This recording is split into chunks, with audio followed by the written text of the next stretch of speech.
interesting morning already because I started the day off wanting to go out into the woods. We are surrounded by woods here. And I wanted to look for morel mushrooms.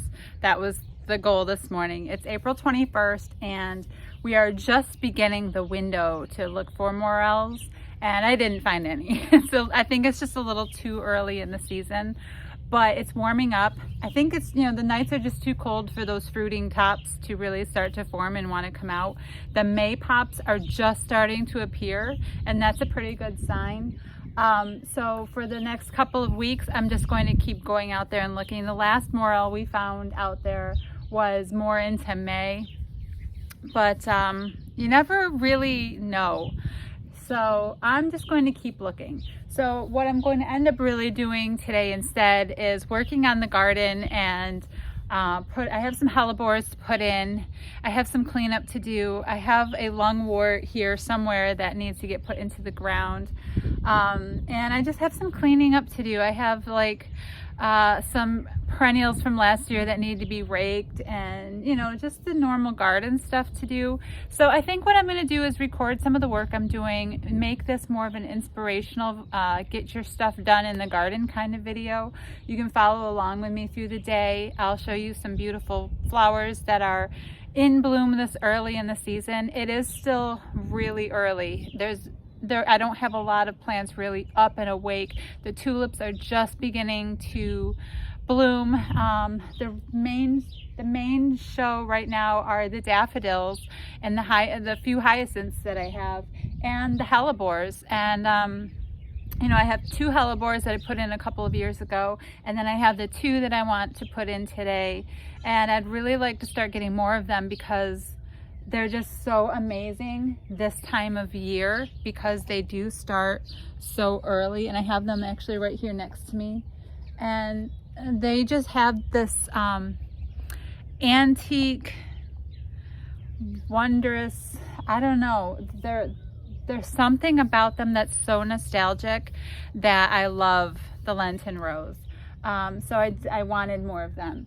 And I know I have some gladiolas from last year that need to be cleaned up, and some rose pruning. So if I can get to some pruning today, I will definitely do a how-to on pruning roses as well. So let's see what we get done today, and let's get at it. I really love the Lenten rose, or the hellebore, because it blooms really early in the season. Very cold tolerant, very hardy, comes back without a fuss. Basically no real maintenance on these. I have a couple up here that I'll show you, but for now I'm just going to put these in the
Lenten rose we just put in.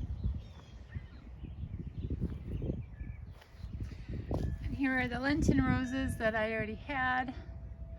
They just get prettier and prettier every year. I just love their old-fashioned look to them. They're so beautiful. So once these new ones fill in, I think it'll be really pretty. These have more of a yellow color to them. See if we can get it.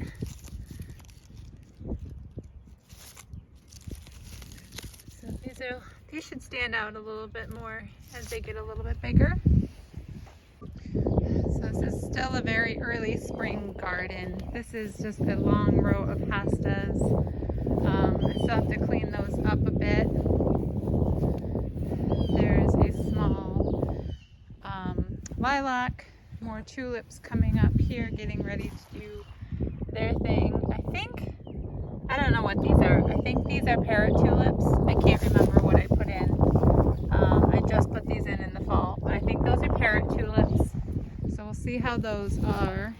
I have daylilies, a whole row of daylilies that come up through here. And then just a ton of roses in here.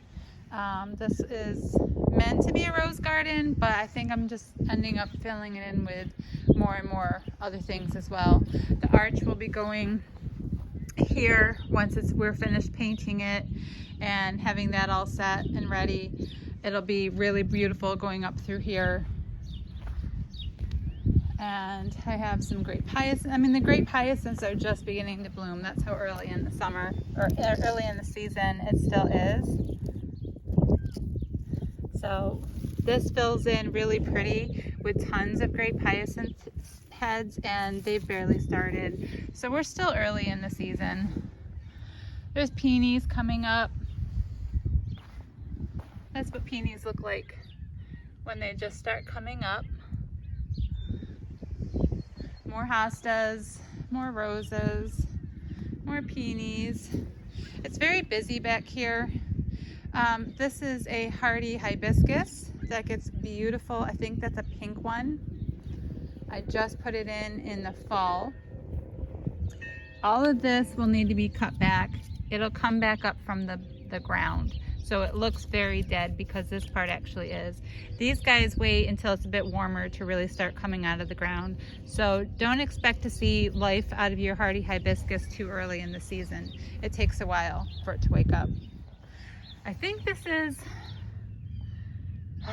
that agastache, or that might be a phlox. I don't remember. I think that's a phlox actually. I know there's a phlox over here so we can compare it. Yeah, see, this is a phlox. That'll be a tall blooming phlox. I think that's the phlox. Isn't it crazy when you don't remember what you put in? I know, like, I have purple echinacea coneflowers coming up in here.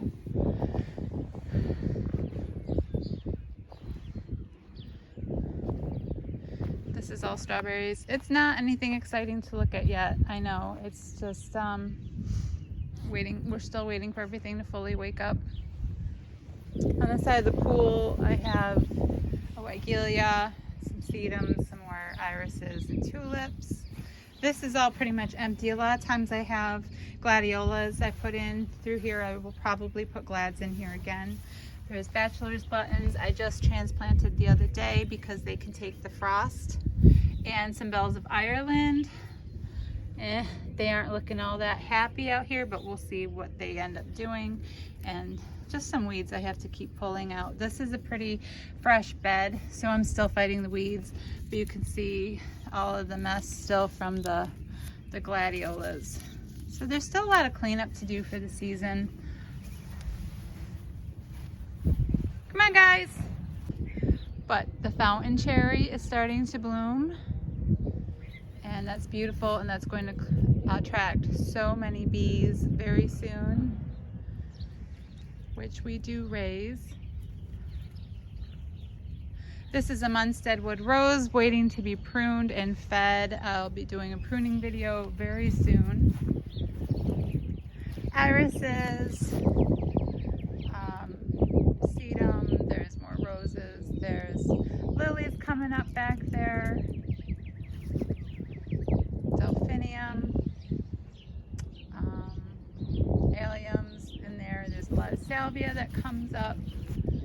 This garden gets pretty busy. Lots of roses. These are all a collection of David Austin roses out front here, with a couple of tea roses kind of tucked in here and there.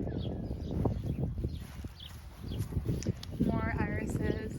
This will get really pretty as the season goes on and things really start to come up.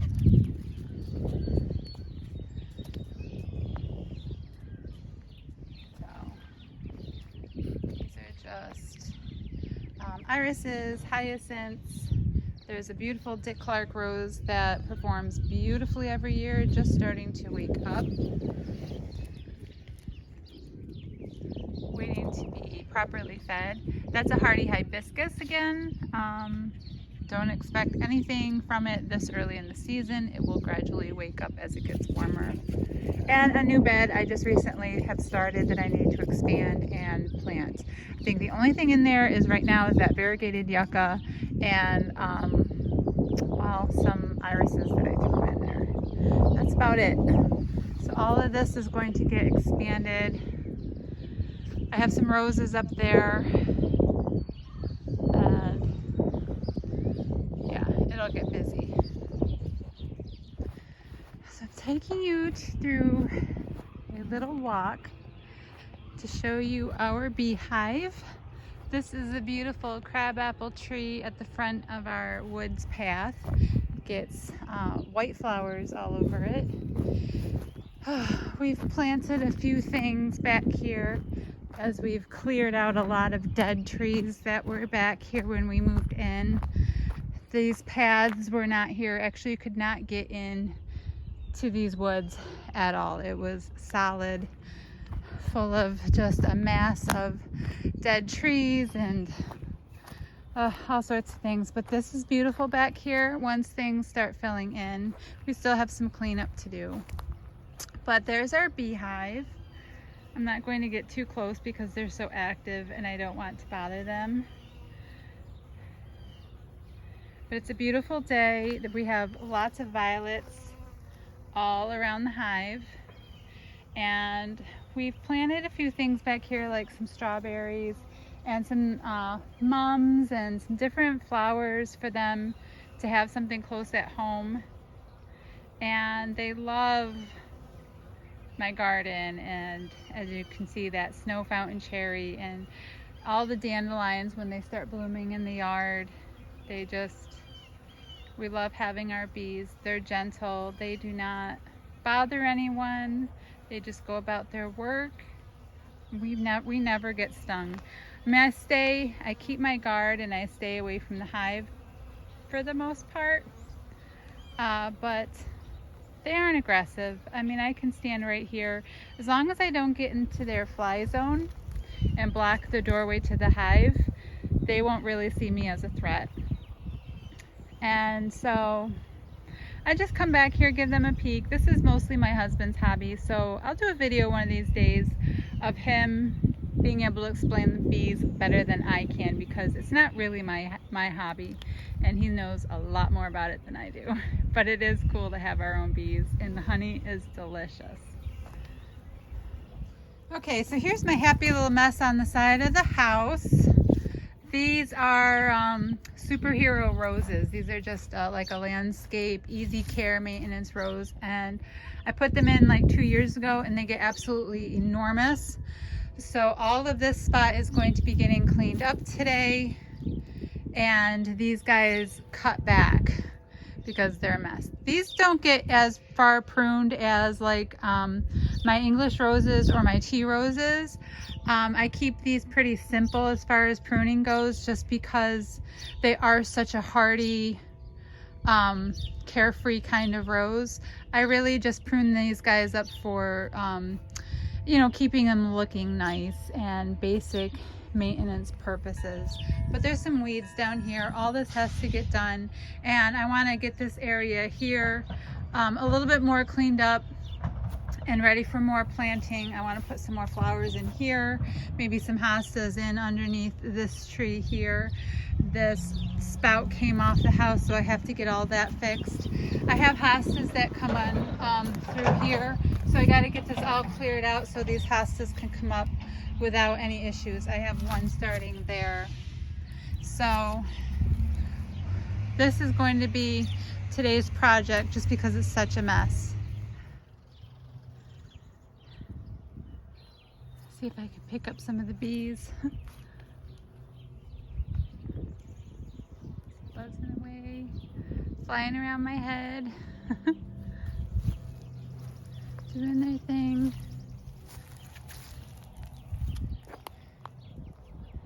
Did some weeding all through here. Got this area cleaned up so the hostas can come through, and then I have more hostas put in here. Got this all fixed up. This is all cleaned up, looking much better. And these roses are pruned.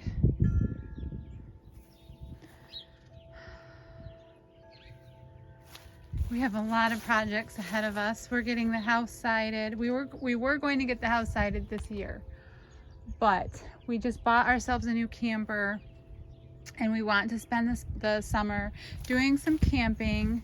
So we decided we're going to pay off the camper this year and wait until next year to get the house sided, which might be detrimental to some of my gardens, but I'll figure that out and talk with the contractor when the time comes.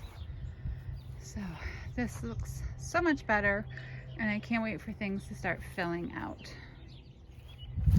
So walking through the front yard, I don't have a whole lot going out in the front yard, but we do have our flag. And this bed, I have yellow tulips that are all up and getting ready to bloom, and this is a strawberry vanilla hydrangea that does beautifully every summer. And then I usually have snapdragons and petunias filling up the bed with color for the remainder of the summer. So this is usually just an annual bed. We have our beautiful blue spruces that line our driveway, and I love them. We put Christmas lights on them every year for Christmas. And we have a birch tree that we just planted last fall, and it did beautifully. So happy to have this tree. Been wanting one for a long time. So I did a row of tulips and hyacinths around the base, kind of like made a impression around the center so there wasn't anything up against the trunk of the tree. And then I put my bulbs in, and they all did beautifully and came up. So waiting for all of those to bloom. Around the mailbox is a whole bunch of irises and a clematis, and then I have like mums that come up every year, and I think there's some lilies in here. It's very, very wet over here, and I'm surprised that my irises do as well as they do. It's kind of messy because we had to, last year was the year we divided them and spread this all out, so now it needs to be a little cleaned up with the grass around all of the stones. So that's something I have to do this week, and I need to put a little bit more dirt in here because I think some of it's been washed out, and it looks like these irises might be struggling a little bit. A little too much water and not enough dirt. And this is a little corner garden we put in last year as well. This was a summer project with our variegated willow, which I love, and it grew so much in one season. It was just this teeny tiny little thing when we put it in, and now it's just beautiful and big and loving this wet spot. That's a Russian sage. There's a little daylily here, an iris, and that's a flag iris, which really loves the wet stuff over here. And then I usually just kind of fill this in with geraniums for the summer, and it gives this spot a ton of color all season long, and it gets really pretty. in here when this garden blooms. I love this little bed. It looks like nothing great now, but it does get really pretty in the summer. I'm really glad we did this little project. So there we are, just coming back up to the house, and I have to clean up my mess. And we just live in this really peaceful, quiet neighborhood. There's a cul-de-sac right out our driveway, so it's quiet. We don't have any busy traffic or anything really going on. I can come out here and have a lot of privacy and just hear the birds singing. So that is so it's just neighbors' yards all out there, and